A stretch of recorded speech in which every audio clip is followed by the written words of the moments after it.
Napakataas ng ekspektasyon para sa 2013 Los Angeles Lakers team. Sa nakarang season, na-eliminate sila sa conference semifinals ng batang OKC Thunder, isang team na puno ng energy. Habang ang championship roster ng Lakers ay unti-unti nang bumababa ang performance at halatang hindi na rin sila kasing competitive tulad ng dati.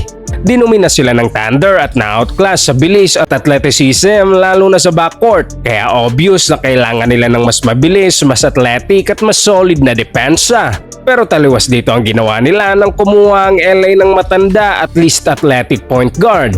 Kahit na elite playmaker pa rin si Steve Nash sa mga huling taon niya sa Phoenix, hindi naman ito nasolusyonan ang pangunahing problema ng Lakers. At ilang linggo lang ang lumipas, muli silang gumawa ng big move nang makuha nila si Dwight Howard na sa mga panahong ito ay kinukonsidera bilang best center sa liga. Dito na nabuo ang bagong super team ng Lakers. At syempre, mabilis na tumaas ang ekspektasyon sa kanila. Biglang bumalik ang Lakers sa title conversation at kasama ang OKC. Sila ang inasang manguna sa Western Conference. Sa preseason pa lang may mga prediction na aabot sila sa 60 wins o malapit dito.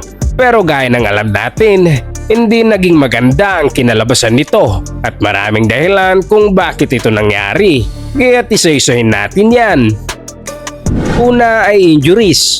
Si Howard ay sumailalim sa back surgery noong April 2012 at expected na hindi ito magiging fully recovered hanggang December. At habang tumatakbo ang season, kahit nakapaglaro na ito ay halatang may iniinda pa rin siya. Maraming fans ang sinisisi siya sa struggle ng team at to some extent valid din naman ang frustration nila.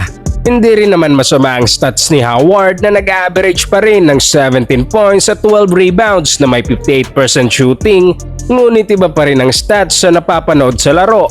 Makikitang mabagal siyang mag-rotate sa depensa, ang pagkawala ng dominance niya sa post na dati niyang ginagawa sa Orlando, at ang isa sa pinakamalaking problema ay ang free throw shooting niya na bumagsak mula sa 59% sa Orlando hanggang sa 49% na lang sa Lakers. Pero sa kabila ng lahat ng ito, ang bottom line talaga ay hindi pa siya fully healthy sa buong season.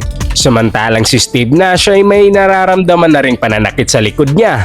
Ito na ang kanyang ika-17th season na may edad na 38 years old.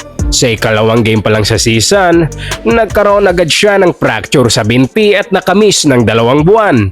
Pagdating sa dulo ng season, nawala rin siya sa final 8 games ng regular season at sa first 2 games ng playoffs dahil sa matinding hamstring injury.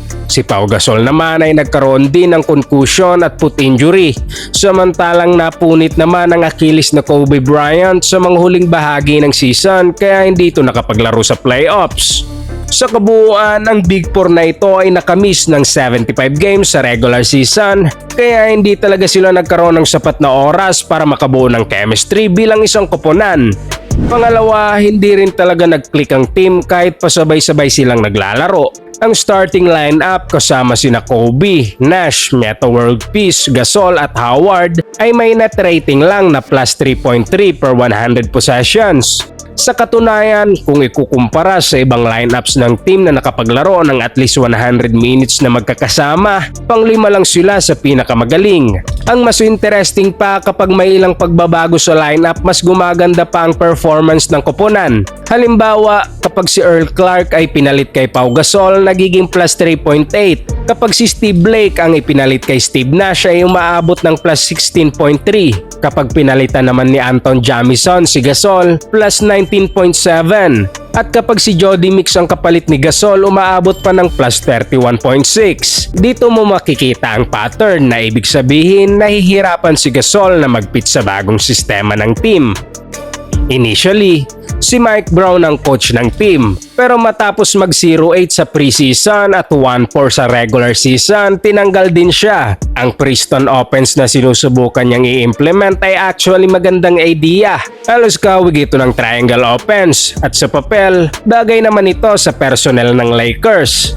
Ang problema dahil sa injuries at hindi pa fully healthy ang mga players during training camp, hindi nila ito agad na-adapt at kulang din talaga sa oras para ma-establish ang sistema. Kaya nagkaroon ng coaching change. Dito na pumasok si Mike D'Antoni na kilala bilang offensive genius. Pero sa kanyang bagong sistema, si Pau Gasol ang naging odd man out. Ang natural niyang laro na slow pace at post-up oriented ay hindi tugma sa gusto ni D'Antoni. Sa halip, napilitan siyang maglaro bilang stretch 4, isang role na hindi siya komportable. Kaya't hindi naging maganda ang relasyon nila at ilang beses pinuna ni D'Antoni ang effort ni Gasol at sinabihan itong kailangang tanggapin ang bagong role niya. Pero para kay Gasol, mas epektibo siya kung ginagamit sa poste. Totoo rin na may pagkakataong kulang ang effort niya pero may problema rin si Mike dahil kailangan din niyang mag-adjust sa strength ng mga players. Dahil si Gasol ay isa sa most efficient post scorer sa liga. Pero sa sistemang ito, nahirapan siya kaya umabot pa sa punto na nabangko siya ng ilang beses. Dahil dito nagkaroon siya ng worst season ng career niya na may career lows sa points at shooting efficiency. Kaya't hindi talaga bagay ang fast-paced system ni D'Antoni sa roster na puno ng tumatandang players. Kahit magaling siya bilang offensive coach, noong panahong iyon, madalas kulang siya sa adjustments para sa fit ng team. Halata rin ng chemistry issues ni Nash at Howard. Hindi ganon kakomportable si Howard sa pagpapatakbo ng pick and roll kasama ang isa sa mga pinakamahusay na passer sa NBA history na medyo surprising. At dito papasok ang third major issue. Lahat ng players ay kailangang mag-adjust at magbago ng playing style. Kahit si Kobe ay dumalas ang pagpapatakbo ng pick and roll bilang ball handler na pinakamadami sa kahit anong season sa karir niya. Dahilan para mabawasan ng isolation plays para kay Bryant. Si Nash naman ay napunta sa role na off-ball shooter at cutter. Parang Klay Thompson type role na obviously hindi niya nakasanayan. Si Gasol, mula sa pagiging top post-up scorer sa previous 2 seasons, bumagsak siya sa 27th sa liga na may 2.7 points per game na lang mula sa poste. Bukod doon, mas dumami rin ang mid-range attempts niya. 27% ng total field goal attempts niya ay galing sa 16 feet hanggang 3-point line na career high niya noong time na yon. Samantalang kaunti lang ang nagbago sa laro ni Howard dahil patuloy pa rin siyang nakakakuha ng post-ups tulad sa Orlando. Pero ang problema, hindi siya naging effective.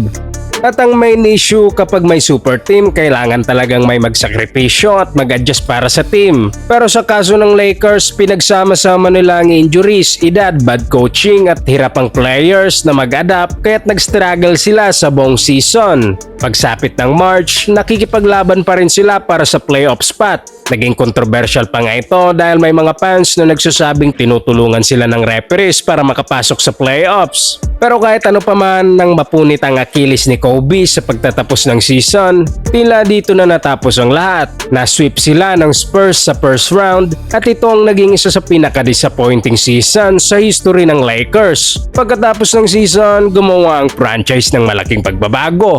Umalis si Howard sa team dahil sa hindi nila pagkakasundo ni Kobe dahil sa pagkakaiba ng kanilang personalidad. Habang si Gasol ay nagkaroon ng bounce back season bago lumipat sa Bulls matapos ang isang season. Samantalang si Kobe ay hindi na talaga nakabalik sa dati matapos ang injury. Anong masasabi nyo patungkol dito mga boss? Mananalo kaya ang team na ito ng championship kung hindi dahil sa injuries at chemistry issues? I-komento mo lamang sa ating comment section at babasahin nating lahat yan. Huwag kalimutang mag-like at subscribe para sa mas marami pang sports kwento.